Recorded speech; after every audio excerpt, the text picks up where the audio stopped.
The very word secrecy is repugnant in a free and open society, and we are, as a people, inherently and historically opposed to secret societies, to secret oaths, and to secret proceedings.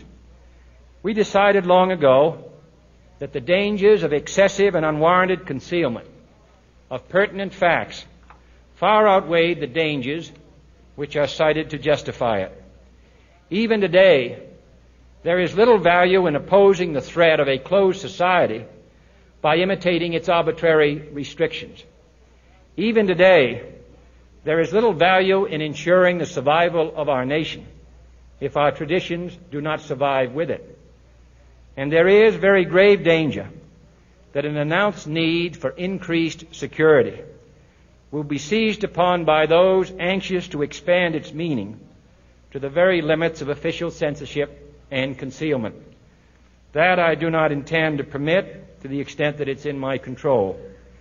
And no official of my administration, whether his rank is high or low, civilian or military, should interpret my words here tonight as an excuse to censor the news, to stifle dissent, to cover up our mistakes, or to withhold from the press and the public the facts they deserve to know. For we are opposed around the world by a monolithic and ruthless conspiracy that relies primarily on covert means for expanding its sphere of influence, on infiltration instead of invasion, on subversion instead of elections, on intimidation instead of free choice, on guerrillas by night instead of armies by day.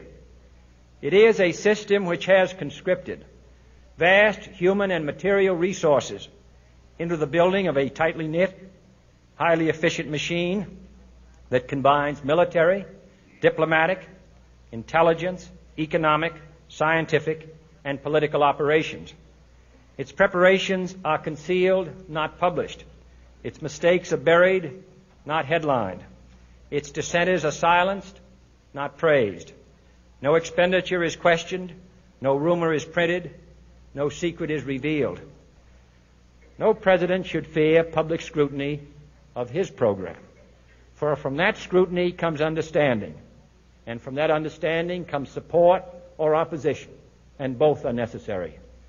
I am not asking your newspapers to support an administration, but I am asking your help in the tremendous task of informing and alerting the American people. For I have complete confidence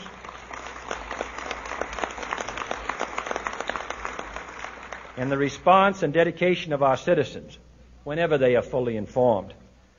I not only could not stifle controversy among your readers, I welcome it. This administration intends to be candid about its errors. For as a wise man once said, an error doesn't become a mistake until you refuse to correct it. We intend to accept full responsibility for our errors, and we expect you to point them out when we miss them.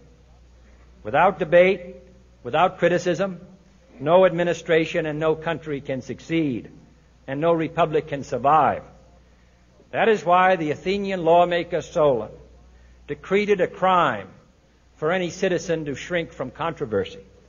And that is why our press was protected by the First Amendment, the only business in America specifically protected by the Constitution, not primarily to amuse and entertain, not to emphasize the trivial and the sentimental, not to simply give the public what it wants, but to inform, to arouse, to reflect, to state our dangers and our opportunities, to indicate our crises and our choices, to lead, mold, educate, and sometimes even anger